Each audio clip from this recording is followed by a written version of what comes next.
Good evening साथियों। आज आप सभी लोग संधि की कड़ी में जो कि हमारा संधि का कॉन्सेप्ट चल रहा है उसमें आज आप अगली कड़ी में व्यंजन संधि पढ़ने वाले हैं और ये हमारा 5वां एपिसोड चल रहा है। आप एकदम क ख ग घ अंगा वाली क्लास है ये, अर्थात एकदम बेसिक। जी हाँ, एकदम बेसिक से आपको सीखने को मौका मिलेगा कि आज आप पढ़ेंगे व्यंजन संधि। केवल एक बार आपको पढ़ना है, बार बार आपको पढ़ने की कतई ज़रूरत नहीं होगी। केवल आप एक ही क्लास में सारी चीज़ें समझ में आ जाएंगी आपको। तो चलिए हम बात करेंगे अपने व्यंजन संधि की।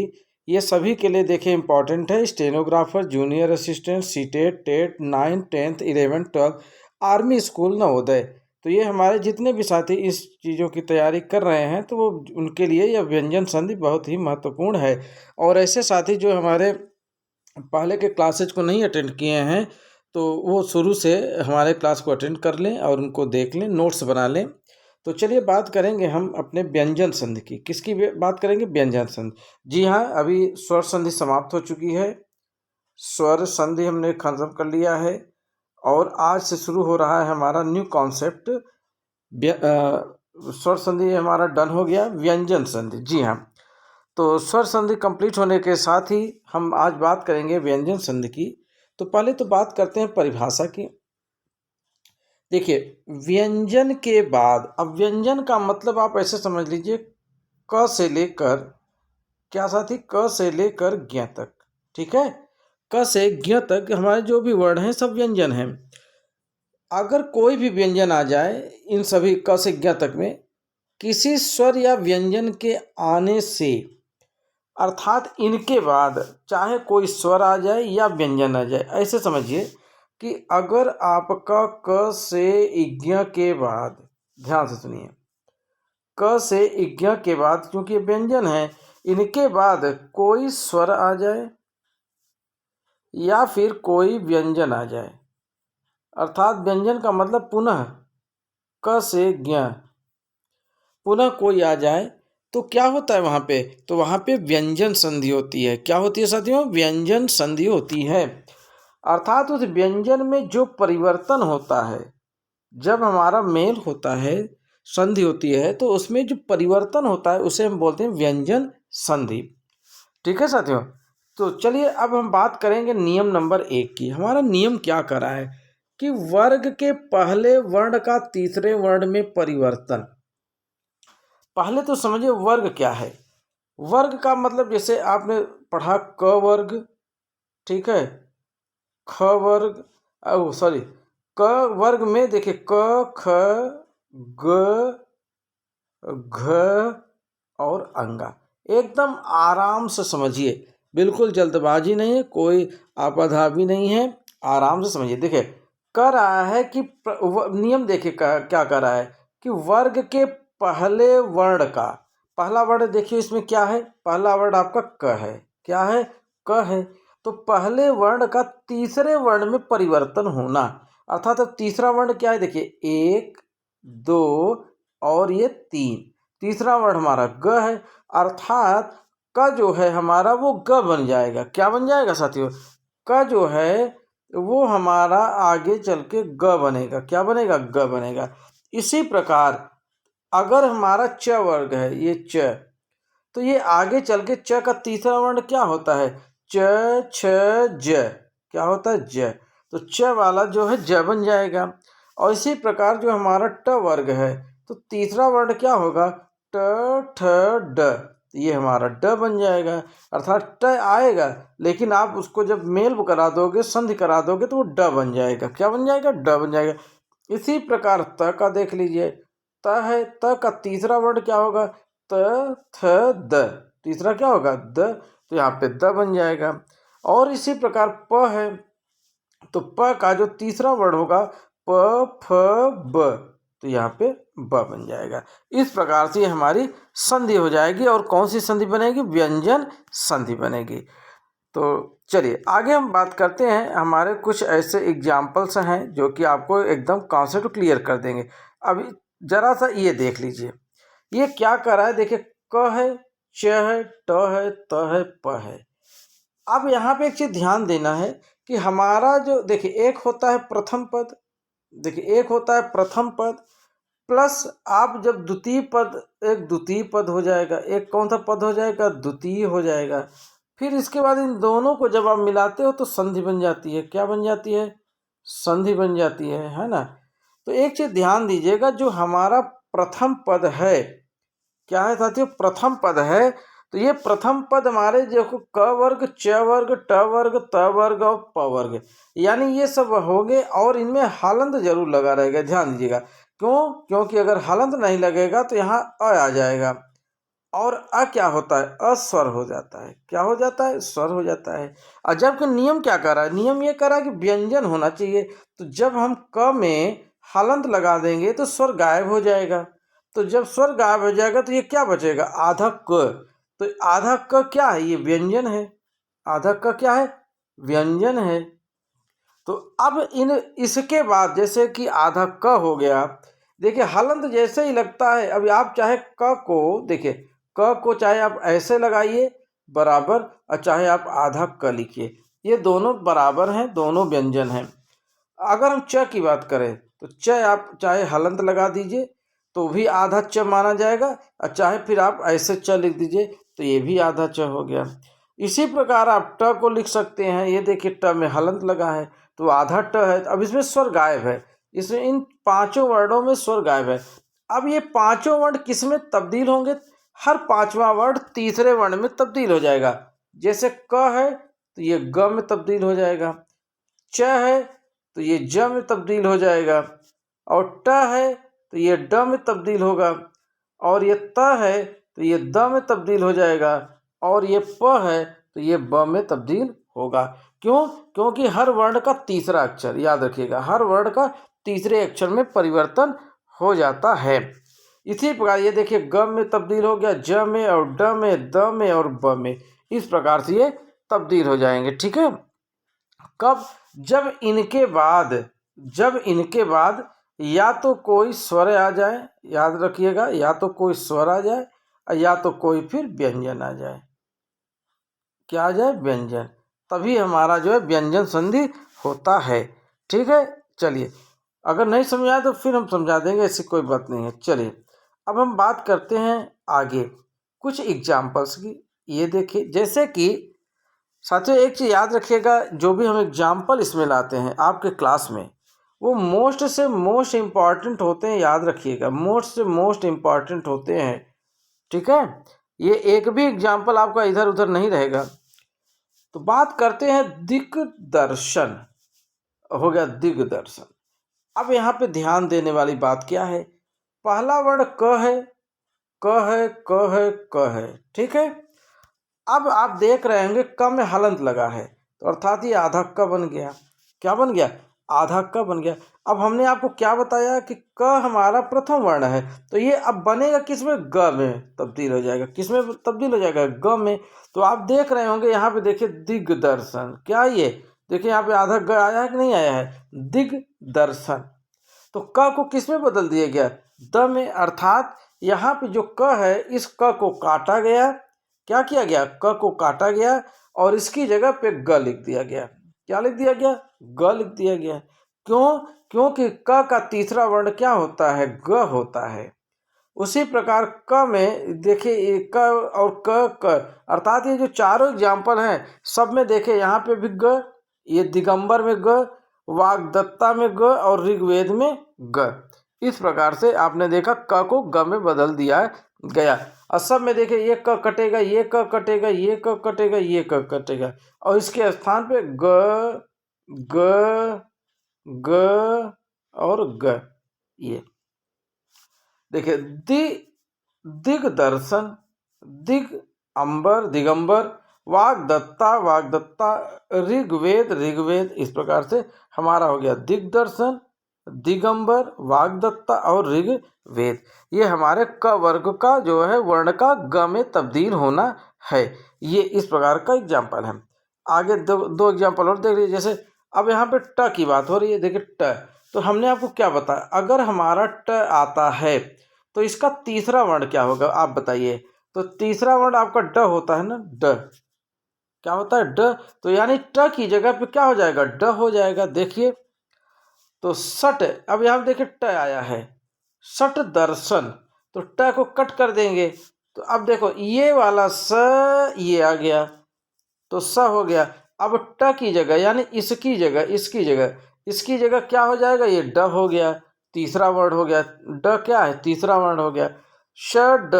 अब ये दर्शन पूरा का पूरा दर्शन जो है ये आ गया, पूरा का पूरा दर्शन, तो हो गया आपका षड दर्शन। ट को जो है क्या बना दिया गया, ड बना दिया गया। इस प्रकार से हमारी व्यंजन संधि हो रही है, क्योंकि ये ट हमारा व्यंजन है, क क्या है व्यंजन है, त क्या है व्यंजन है। और इसके बाद चाहे व्यंजन आए और चाहे स्वर आ जाए। अब देखिए वह क्या है व्यंजन, द क्या है व्यंजन, अ क्या है स्वर है। तो इस प्रकार से ये नहीं मेंशन, मतलब ये नहीं क्लियर हो, मतलब वो हो रहा है कि व्यंजन ही आए, व्यंजन भी आ सकता है और आपका स्वर भी आ सकता है, बस आपको तीसरा वर्ण में अंतर कर देना है। अब देखिए ध्यान से, जैसे करा जगत, अब ये त व्यंजन है, अब त का तीसरा वर्ण त थ द, तीसरा वर्ण द बन रहा है, तो अर्थात ये त तो कट जाएगा। अब आपका आ जाएगा क्या, जग। देखिए ध्यान से, जग इधर बन रहा है, अद त की जगह द हो जाएगा, द हो गया। अब लास्ट में अम्बा बच रहा है, तो द जगदम बा, जगदम्बा हो गया। इस प्रकार से हमारा संधि कौन सी संधि होगी, व्यंजन, क्योंकि ये व्यंजन है और ये स्वर है, ये व्यंजन है, ये व्यंजन है, ये व्यंजन, ये व्यंजन। तो जब व्यंजन व्यंजन मिल रहे हैं तो ये हमारे क्या बन रहे हैं, व्यंजन संधि, चाहे ऋग्वेद हो, चाहे षड दर्शन हो, चाहे जगदम्बा हो। इस प्रकार से साथियों हम आपको बहुत ही अच्छे तरीके से समझाने का प्रयास कर रहे हैं, फिर भी अगर आपको नहीं समझ में आया तो आप प्लीज़ कमेंट बॉक्स में ज़रूर करिएगा। चलिए ये देखिए नियम नंबर 2, वही चीज़ हमने आपको बताया अभी। नियम नंबर 2 क्या करें कि वर्ग के पहले वर्ण का पांचवें वर्ण में परिवर्तन, अर्थात मैंने कहा ना, क को क्या बना देंगे, ग बना देंगे, च को ज बना देंगे, ट को ड बना देंगे, त को त थ द बना देंगे, और प को ब बना देंगे। ये इस प्रकार से, तो ये सब व्यंजन, ये व्यंजन, ये व्यंजन, व्यंजन व्यंजन व्यंजन, ये सभी व्यंजन हैं। ठीक है, चलिए अब हम बात करते हैं अपने कुछ उदाहरण के। ये देखिए वाग्मय, वाग्मय। अब देखिए यहाँ पे क है, क्या है, क है, ठीक है। तो यहाँ पे वांग आधा ग, इसमें देखिए ग आ रहा है, वांग्मय ये हो गया। उत्मत, तो त थ द ध, आइए अनुनासिक का है, ध्यान दीजिएगा, किसका है, अनुनासिक का है। उत्मत है, तो ये देखिए अनुनासिक न आ गया या उन्मत्त। सत है सन्मित्र, उत है उन्मेष, देखिए सब में आधा न। शट है तो आड़ा आ गया, क्या आ गया, आड़ा। अब यहाँ पे देखिए ध्यान से, तो ये जैसे कोई क वर्ग है क, तो अब ये अनुनासिक जब हो जाएगा, ध्यान से सुनिए, अनुनासिक क्या अनुनासिक ध्वनियों में बदल जाता है।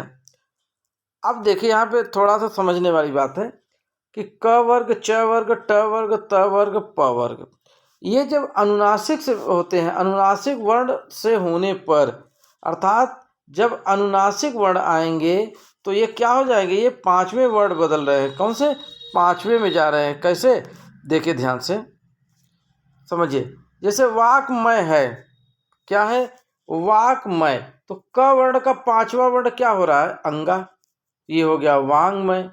अब देखिए त है, क्या है, त का पांचवा वर्ण क्या हो रहा है, त थ द ध न, तो इसलिए यह उन्मत्त हो गया, त की जगह क्या हो गया, आधा न हो गया। फिर यहाँ देखिए त है, प्रथम वर्ण है, त का पांचवा वर्ण क्या है, आधा न, सन्मित्र हो गया, न हो गया। फिर देखिए उत्मेष है, उत का त का पांचवा वर्ण न होता है, तो इसलिए न हो गया उन्मेष। अब इसमें देखिए त कट रहा है, त त त क और ट और त, ये वर्ण कट करके इनके पांचवे, जैसे क कटा तो क का पांचवा क्या होता है, अंगा होता है, ये अंगा आ गया वांग्मय में। त का पांचवा वर्ण क्या होता है, न होता है, ये न आ गया। फिर त का फिर वही न है, फिर त का फिर न है। अब देखिए ट का पांचवा क्या होता है, आड़ा होता है, आड़ा, ये आड़ा, तो ये देखिए आड़ा हो गया, यानी षणमास हो गया। अब त का फिर वही न हो गया, तन्मय हो गया।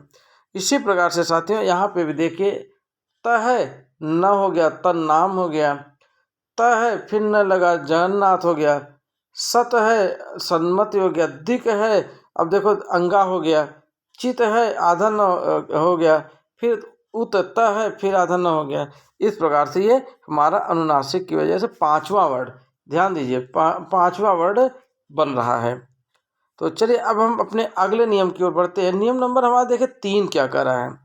नियम नंबर हमारा 3 ये कह रहा है, तीसरा नियम है ये। तीसरा नियम ये कह रहा है कि ह्रस्व स्वर या दीर्घ स्वर, याद रखिएगा ह्रस्व स्वर जैसे कि अ, ठीक है, छोटी ई, छोटा उ, ये सब क्या किस कैटेगरी में जा रहे हैं, ह्रस्व स्वर। और दीर्घ स्वर जैसे अ है तो अ का आ हो गया, छोटी ई है तो छोटी ई की बड़ी ई हो गया, छोटा ऊ है तो छोटा ऊ का बड़ा ऊ हो गया। ये सब हमारे दीर्घ स्वर हो गए, ठीक है। तो क्या कह रहा है कि ह्रस्व स्वर दीर्घ स्वर का मेल छ से होने पर, छ से, यानी कि अगर छ है तो छ से अगर मेल होता है तो छ से पहले च जोड़ दिया जाएगा। अर्थात जो अगर छ के बाद अगर कोई स्वर या व्यंजन स्वर आ रहा है, दीर्घ स्वर हो या ह्रस्व स्वर, तो छ के पहले क्या लिख देंगे, च लिख देंगे, याद रखिएगा। छ के पहले क्या लिखेंगे, च लिख देंगे, ठीक है। अब यहाँ देखिए वही ह्रस्व स्वर बता रहा है, छोटा अ, छोटी ई, छोटा उ, री। और दीर्घ स्वर आ गया आ, उ, ए, ऐ, ओ और औ है, ओ यहाँ पे औ होगा, ए औ, ठीक। इस प्रकार से तो चलिए हम च को कहाँ जोड़ा जाता है, उदाहरण देखिए। जैसे यहाँ पे कहा संधि छेद, संधि छेद। अब ध में देखिए छोटी ई लगी है, तो ये छोटी क्या कैसी स्वर हो गई, ह्रस्व स्वर। कैसी स्वर हो गई, ह्रस्व स्वर हो गया, ह्रस्व स्वर, ह्रस्व स्वर। तो जब ह्रस्व स्वर है, और ये नियम क्या कर रहा है कि कोई भी ह्रस्व स्वर के बाद अगर छ आ रहा है, क्या आ रहा है, छ, तो छ के लिखने से पहले च लिख देंगे, क्या लिख देंगे, च लिख देंगे। तो वही चीज है, देखिए संधि छेद।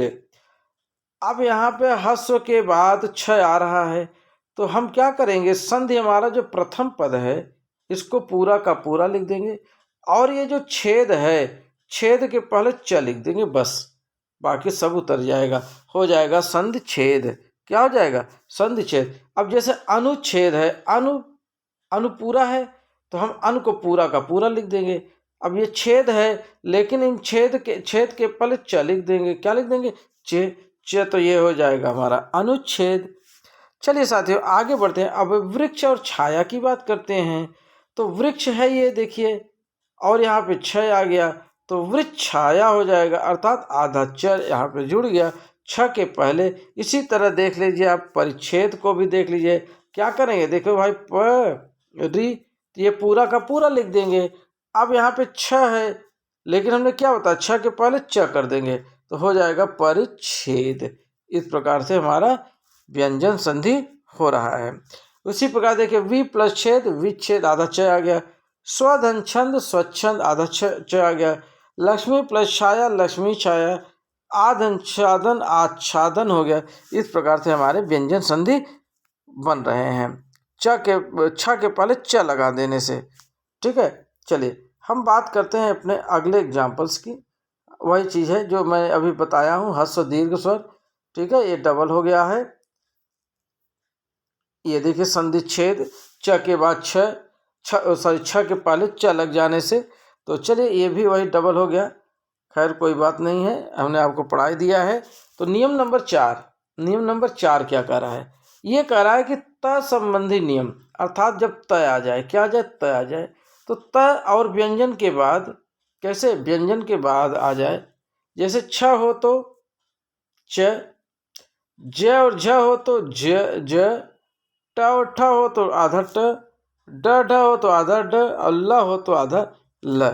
इस प्रकार से ये हमारे, अगर देखिए ध्यान से, त के बाद श आए, क्या है, त के बाद अगर सीटी स आए तो क्या होगा, त के बाद अगर सीटी से आए, त के बाद अगर सीटी से आए तो त का हम क्या करेंगे, च में परिवर्तन कर देंगे, और अगर स के बाद आए तो छ में परिवर्तन कर दिया जाता है। इस प्रकार से और त के बाद है आए, यानी त तो आए, त के बाद है, जैसे ये त है और त के बाद है आ जाए तो वहाँ पे क्या हो जाता है, वहाँ पे ध हो जाता है। क्या हो जाता है, ध हो जाता है। अब उदाहरण के माध्यम से आप और अच्छे समझने का प्रयास करें। देखिए जैसे यहाँ पे दिया है उत धन लाश, उत धन लाश।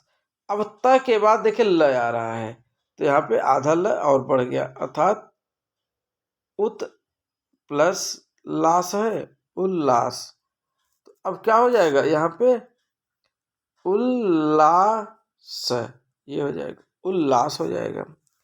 ठीक है, उसी पर और एग्जाम्पल देख लीजिए, सत धन जन है तो सज्जन हो जाएगा। यानी ये जो पहला वर्ड है ये डबल हो जा रहा है, एक छोटा आधा हो जा रहा है एक बड़ा। जैसे यार टीका में देखिए आधा ट, फिर ये देखिए आधा ट फिर पूरा ट। जन में देखिए आधा ज फिर पूरा ज। उल्लास में देखिए आधा ल पूरा ल। इस प्रकार से उत्छिन्न है, इसी प्रकार से उच्छिन्न हो जाएगा। उत्डयन है उड्डयन हो जाएगा। उत्लेख है उल्लेख हो जाएगा। इस प्रकार से हमारे व्यंजन संधि कंप्लीट होने की ओर आगे बढ़ रहे हैं। तो ये और एग्जाम्पल देख लीजिए, उत धन चारण उच्चारण, सत धन चित सतचित। यानी ये जो पहले देखिए पहले पद के ये सारे वर्ड काटे जा रहे हैं, ये सारे वर्ड काटे जा रहे हैं, काटे जा रहे हैं। और ये जो चारण चित लीन शिष्ट शास्त्र हार और हत, इनके पहले आधा अक्षर और आ जाएगा, यही वाले। जैसे चारण है, चारण ये लास्ट का पद है, लेकिन इससे पहले क्या लग जाएगा, आधा च और लग जाएगा और उसका शुरू का पहला हो जाएगा उच्चारण, ये हो जाएगा क्या हो जाएगा उच्चारण। इसी प्रकार देखिए सच्चरित सच्चरित, जगत छाया देखिए आधा च आ गया ना, जगत छाया। उच्छ्वास उच्छ्वास, तत्शिव तत्शिव, तत्शंकर तत्शंकर, पदहित पद्यत, उद्धरण उद्धरण, ये हो गया आपका। ठीक है, ये सारी एग्जाम्पल किसके हैं, व्यंजन संधि के हैं। किसके हैं, व्यंजन। तो साथियों इस प्रकार से आपका ये जो व्यंजन संधि था, ये व्यंजन संधि के ये नियम समाप्त होते हैं। आज हम आप लोगों ने 4 नियम पढ़ा। कितने नियम, 4 नियम पढ़ा है आपने। तो अभी और भी नियम बचे हुए हैं, उनको हम अपने अगली क्लास में लेके आएंगे साथियों। इसलिए आप परेशान मत होइए, आपको एकदम सरल से सरल तरीके से समझाने का प्रयास कर रहे हैं कि फिर कभी आपको दोबारा पढ़ने का चांस मतलब कि आपको ज़रूरत ही न पड़े। तो चलिए साथियों अब इन्हीं शब्दों के साथ अलविदा लेंगे। जय हिंद, जय भारत।